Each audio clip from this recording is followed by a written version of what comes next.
Hello, नमस्कार। मैं सतपाल पांचाल आपका स्वागत करता हूं अपने यूट्यूब चैनल में। और आज की क्लास में हम जानेंगे जर्नल एंट्री। लास्ट क्लास में हमने आपको रूल सिखाए थे। Personal account, real account, nominal account के रूल सिखाए थे, इसके बारे में बताया गया था। आज इनसे संबंधित पर्सनल, रियल, नॉमिनल से संबंधित आपको कुछ एंट्री बोली जाएंगी जिनको सोल्व करके दिखाया जाएगा। आप खुद भी प्रैक्टिस करें, और जब तक आप खुद प्रैक्टिस नहीं करोगे आपको नहीं आएगा। तो मैं एंट्री यहाँ पर लिख भी दूंगा और सोल्व भी करके दिखाऊंगा। इसको देख के आप एक बार फिर उसको सोल्व करने की कोशिश करेंगे। तो चलो वीडियो स्टार्ट करते हैं।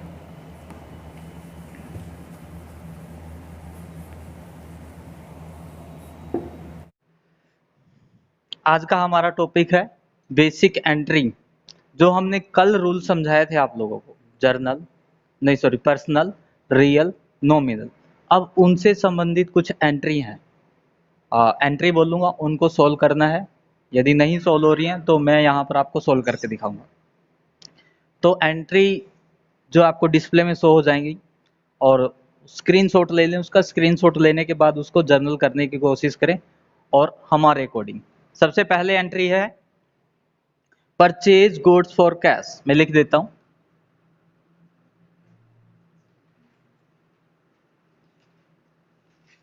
Purchase goods for cash. Amount है 10,000। सामान खरीदा है हमने 10,000 का।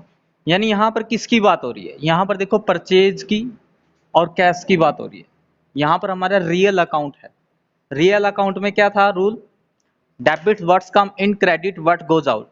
परचेज आ रही है हमारे पास और कैश जा रहा है, तो परचेज को डेबिट करेंगे हम। Purchase account debit 10,000 to cash जा रहा है हमसे, तो टू कैश अकाउंट क्रेडिट 10,000। तो इस प्रकार ये पहली एंट्री होगी। दूसरी एंट्री है हमारे पास, सेम है। उसमें क्या है? Purchase goods for cash from Ravi. Purchase goods for cash from Ravi. ऊपर वाली एंट्री में भी यही था, परचेज गुड्स फॉर कैश, लेकिन यहां पर किसी व्यक्ति का नाम नहीं दिया गया था। यहां पर सामान खरीद रहे हैं रवि से नगद में 10,000 रुपए का, amount 20,000।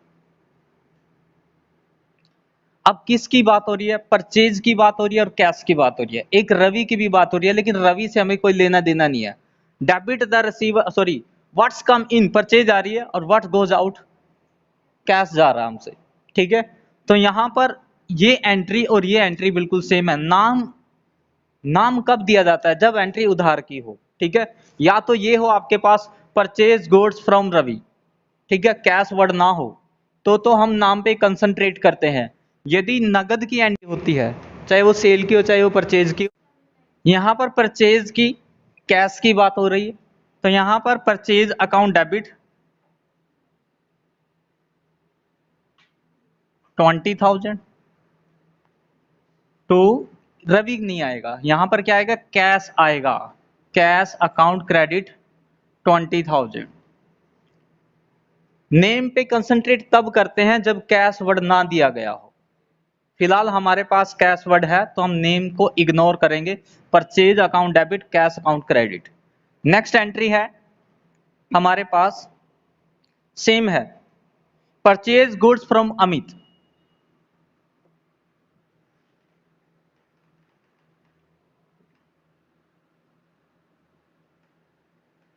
Purchase goods from Amit 10,000।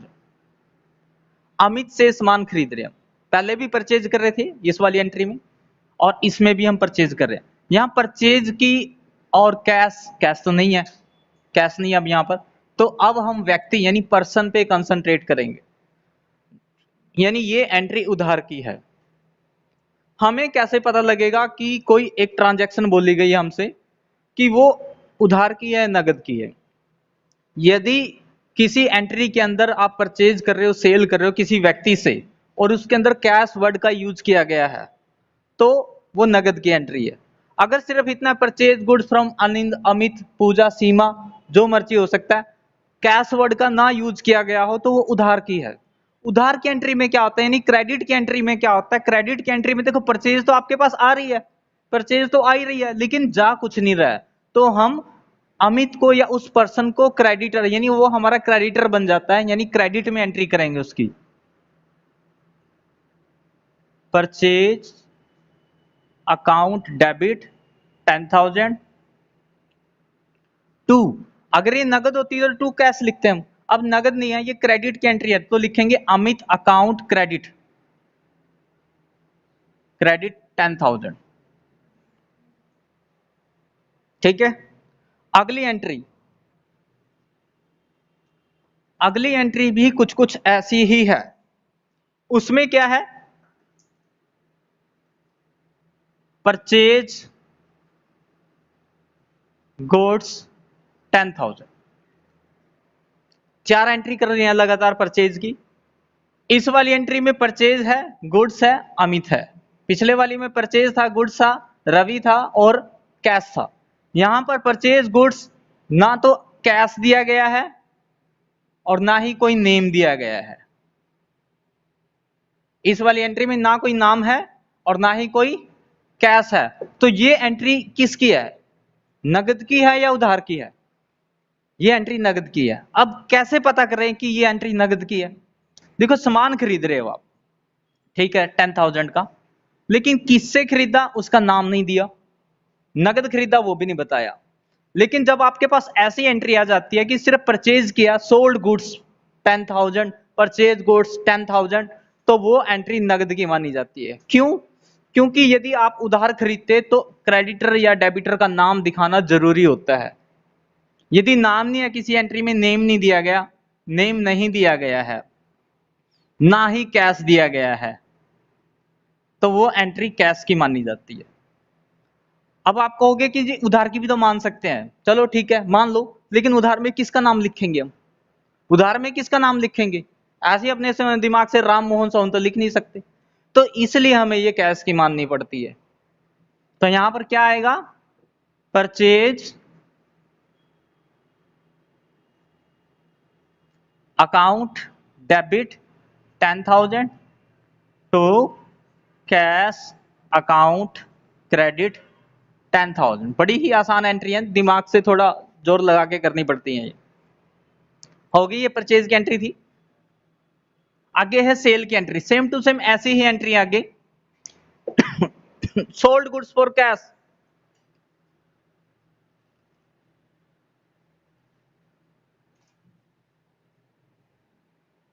Sold goods for cash 15,000, 15,000 रुपए का हमने सामान बेच दिया। यहां पर सेल की और कैश की बात हो रही है। जब हम नगद सामान बेचते हैं तो हमारे पास पैसा आता है, सामान जाता है, जो चीज आती है रियल अकाउंट है यहां पर, तो यहां पर कैश आ रहा है, कैश अकाउंट डेबिट 15,000 टू जा क्या रहा है, सेल जा रही है आपसे, सेल अकाउंट क्रेडिट 15,000। सामान, अब पैसे आए कहां से आए, सामान बेचने से आए, जो चीज आती है उसको आप डेबिट करते हो, जो चीज जाती है उसको क्रेडिट करते हो, रियल अकाउंट है ये आपका। अगली एंट्री में sold goods for cash from Puja, sold goods for cash from Puja 5,000, 5,000। यहां पर सेल की, कैश की और पूजा की बात हो रही है, तो कंसंट्रेट हमने सेल और कैश पे करना है। यदि कैश वर्ड ना होता तो हम पूजा पे कंसंट्रेट करते। पैसे आ रहे हैं, सामान जा रहा है, पूजा का कोई लेना देना नहीं है यहां पर, तो हम लिखेंगे cash account debit 5,000 to sale account credit 5,000। समझ में आ गई।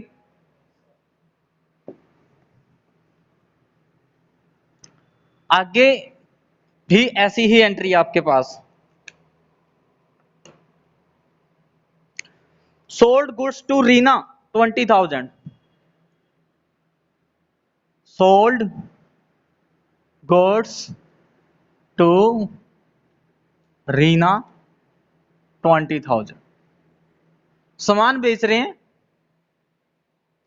नगद, नगद होता तो कैश आता, यहां पर रीना वर्ड आ रहा है, व्यक्ति का नाम आ रहा है, तो सामान तो जा रहा है आपसे लेकिन पैसे नहीं आ रहे हैं, ये क्रेडिट की एंट्री है, उधार की एंट्री है।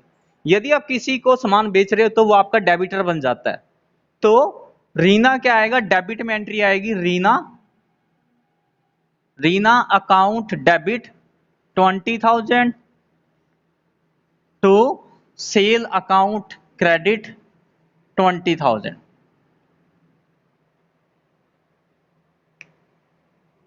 आगे समझ में? नेक्स्ट है हमारे पास सेम एंट्री एक और है सेल की,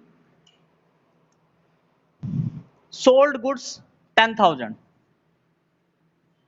सोल्ड गुड्स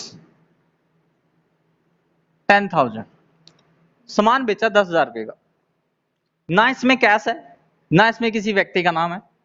तो पिछली एंट्री में बताया था मैंने कि यदि ना कैश हो ना किसी व्यक्ति का नाम हो तो वो एंट्री नगद की मानी जाती है। तो यहां पर सामान बेच रहे हैं तो जाहिर सी बात है पैसे आ रहे होंगे हमारे पास, तो cash account debit 10,000 to sale credit 10,000, इस प्रकार आपकी एंट्री बनेगी। और एक चीज बता दूं आप लोगों को मैं,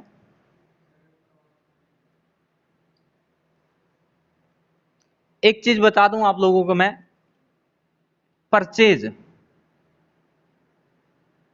चाहे नगद में हो चाहे उधार में हो, परचेज हमेशा डेबिट होएगा, परचेज हमेशा डेबिट होएगा। परचेज अकाउंट डेबिट, फिर नीचे देखना है कि नगद है तो टू कैश लिख देंगे, उधार में है तो उस व्यक्ति का नाम लिखेंगे जिससे हमने खरीदा है। ऐसे ही सेल, सेल जो होएगा हमेशा क्रेडिट होएगा आपका, सेल यदि नगद है तो डेबिट में कैश लिखेंगे, और यदि उधार है तो डेबिट में उस व्यक्ति का नाम लिखेंगे जिससे हमने सामान खरीदा है। ठीक है, ये थी सेल और परचेज से संबंधित एंट्री। आगे है एंट्री कुछ इस प्रकार से एंट्री है, receive cash from Vishu of the sale amount 10,000 after some days, before some days आएगा यहां पर, अच्छा लास्ट डे, लास्ट डे। वैसे तो एंट्री थोड़ा कॉम्प्लिकेटिव है वैसे, लेकिन फिलहाल हम स्टार्टिंग में सीख रहे हैं, तो यहां पर कंसंट्रेट करना है कि पैसे आए हैं, कहां से आए हैं, विशु से आए हैं, किस चीज के आए हैं, वो सेल के आए हैं। अभी हम इस चीज पे कंसंट्रेट नहीं करेंगे क्योंकि ये जो सेल है वो लास्ट डे कल परसों हुई होगी। ठीक है, फिलहाल तो हमारे पास पैसे आ रहे हैं, किस चीज के आ रहे हैं, सेल के आ रहे हैं पता है हमें, लेकिन किस से आ रहे हैं, विशु से आ रहे हैं। ऐसे ही नहीं लिख सकते कैश अकाउंट डेबिट, मान ले 10,000 है, 10,000 टू सेल अकाउंट, नहीं ऐसा नहीं लिख सकते। ऐसा कब लिखेंगे, जब करंट टाइम में सेल हो रही है हमारी, उसी टाइम सेल हो रही हो, भाई विशु से पैसे प्राप्त हुए 10,000 फॉर सेल, सेम टाइमिंग में यदि सेल हो रही है तो हम cash account debit to sale लिखेंगे।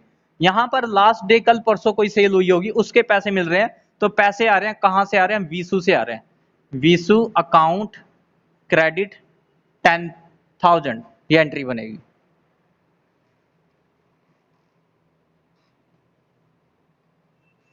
नेक्स्ट एक सेम एंट्री और है, paid, paid cash to Mukesh,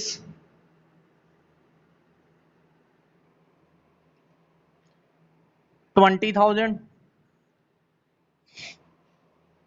of the purchase before 10 days। यानी आपने मुकेश से कोई सामान खरीदा होगा 10 दिन पहले, उसके पैसे आप पे कर रहे हो। तो यहां पर पैसे पेड कर रहे हो और मुकेश के कर रहे हो, पैसे और मुकेश की बात हो रही है। परचेज के पैसे हैं वो बात अलग है, लेकिन ये हमने 10 दिन पहले क्रेडिट में एंट्री कर चुके होंगे हम इसकी। यहां पर पैसे प्राप्त हो रहे हैं, सॉरी पैसे पेड कर रहे हैं मुकेश के पास, तो यहां पर पर्सनल अकाउंट लग रहा है। डेबिट द रिसीवर, मुकेश जो है वो रिसीवर है, तो Mukesh account debit 20,000 to cash account credit 20,000। यहां पर परचेज नहीं आएगा, ना यहां आएगा ना यहां आएगा, ठीक है। नेक्स्ट है paid salary to Ravi, nominal account.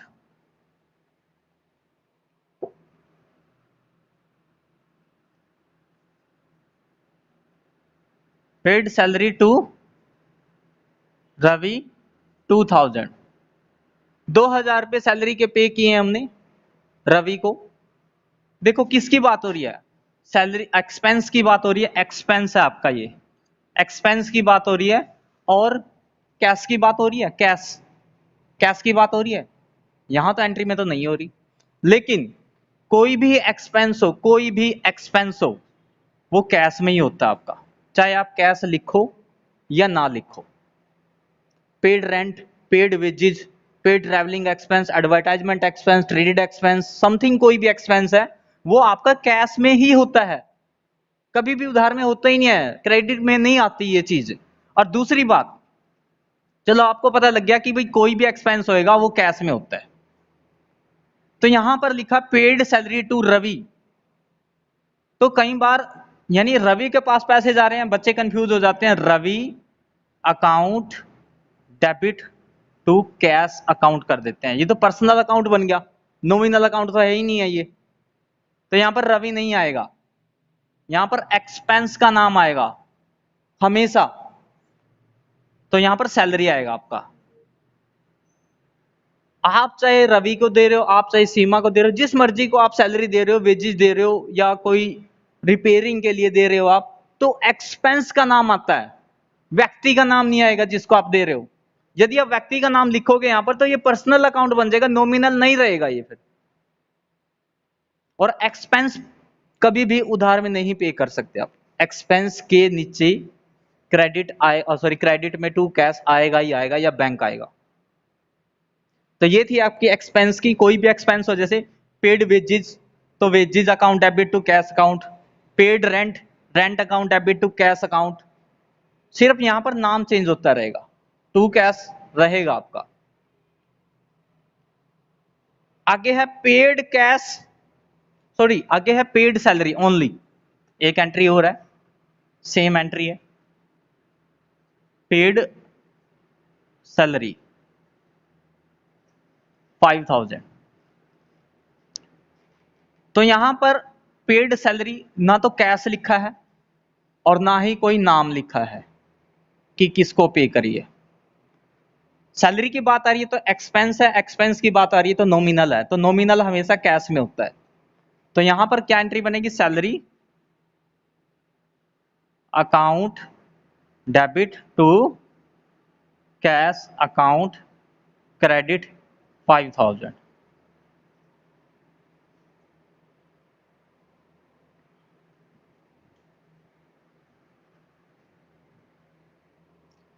Next हमारे पास paid wages for cash to Seema,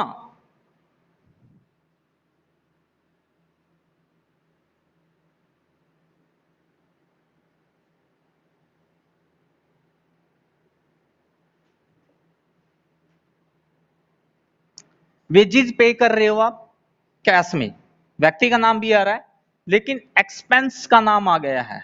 wages क्या है? एक्सपेंस है, और एक्सपेंस हमेशा कैश में होता है, किसी व्यक्ति का नाम नहीं आता है। एंट्री में दे रखा हो वो अलग बात है, लेकिन जब आप जर्नल करोगे तो यहां पर सिंपल आएगा वेजेज अकाउंट डेबिट, अमाउंट मान लो 1000 टू कैश। हमेशा अभी मैं ऊपर भी बता रहा था आप लोगों को कि नीचे कैश आएगा ही आएगा। आगे है receive commission from Amit. Receive commission from Amit,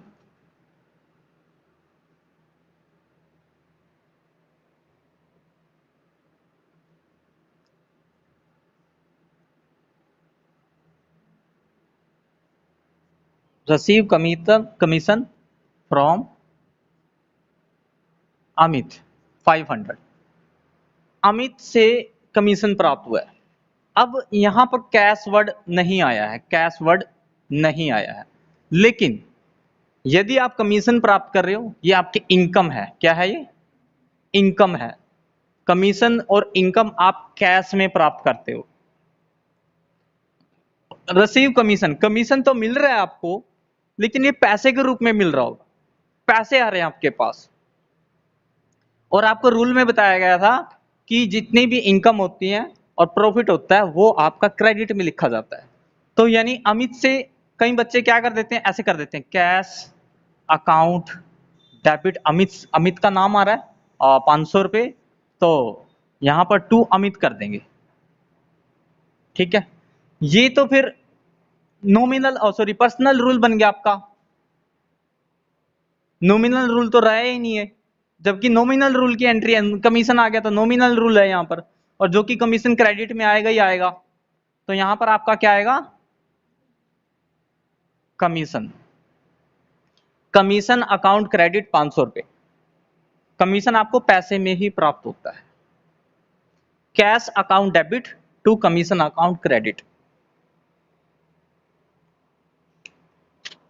तो ये थी कुछ 10-12 एंट्री जो कि कल वाले रूल से संबंधित है। इससे नेक्स्ट क्लास में आपको बेसिक टर्म कराई जाएंगी। और आज की वीडियो में इतना ही, टाइम भी हो गया है, और मिलते हैं किसी और वीडियो में। वीडियो अच्छी लगी हो तो लाइक और सब्सक्राइब जरूर करें। थैंक यू, धन्यवाद।